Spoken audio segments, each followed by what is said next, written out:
மேலறை தியானம் ஏப்ரல் மாதம் 20ஆம் தேதி 2026ஆம் ஆண்டு.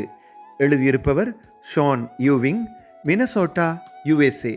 தலைப்பு: நொறுங்குண்ட இருதயத்தை குணமாக்கும் கடவுள். வாசிக்க வேண்டிய வேத பகுதி 34ஆம் சங்கீதம் 15ஆம் வசனம் தொடங்கி 22ஆம் வசனம் வரை. இன்றைய நாளுக்குரிய தியான வசனம் 34ஆம் சங்கீதம் 18ஆம் வசனம். நொறுங்குண்ட இருதயம் உள்ளவர்களுக்கு கர்த்தர் அருகிலிருந்து ஆவியில் நொறுங்குண்டவர்களை இரட்சிக்கிறார். எனது தாயார் காலமாகி 1 வருடமாகிறது.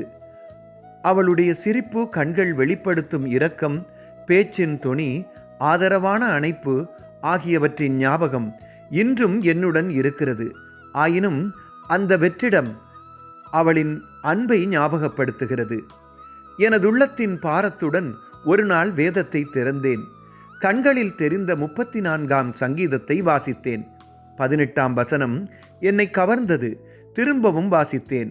எனது நிலைமையை அறிந்த கடவுள்தான் என்னை அந்த வசனத்துக்கு வழிநடத்தினார் என்று நம்புகின்றேன். எனது உடைந்த உள்ளம் கடவுளுக்கு தூரமாக இருக்கவில்லை. அவருடைய பிரசன்னம் அதை குணமாக்கி சீராக்க ஆயத்தமாக இருக்கிறது. எனது மனதின் வேதனையை அறிந்து கடவுள் என்னருகே இருக்கிறார் என்பது எனக்கு ஆறுதலையும் பலத்தையும் தருகிறது. துன்பத்தின் பள்ளத்தாக்கிலும் நம்பிக்கையும் ஒளியுமாகவும் இருக்கிறது.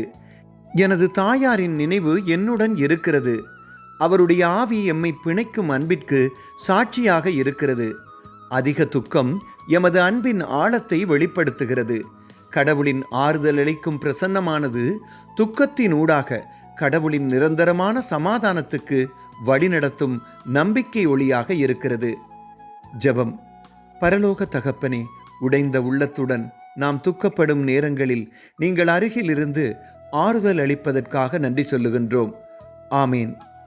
இன்றைய நாளுக்குரிய சிந்தனை: உடைந்த என் உள்ளத்துக்கு கடவுளின் பிரசன்னம் நோய் தீர்க்கும் தைலமாக இருக்கிறது. கர்த்தருடைய அன்பும் இரக்கமும் வழிநடத்தலும் பாதுகாப்பும் இந்த நாளில் உங்கள் அனைவரோடும் கூட இருப்பதாக.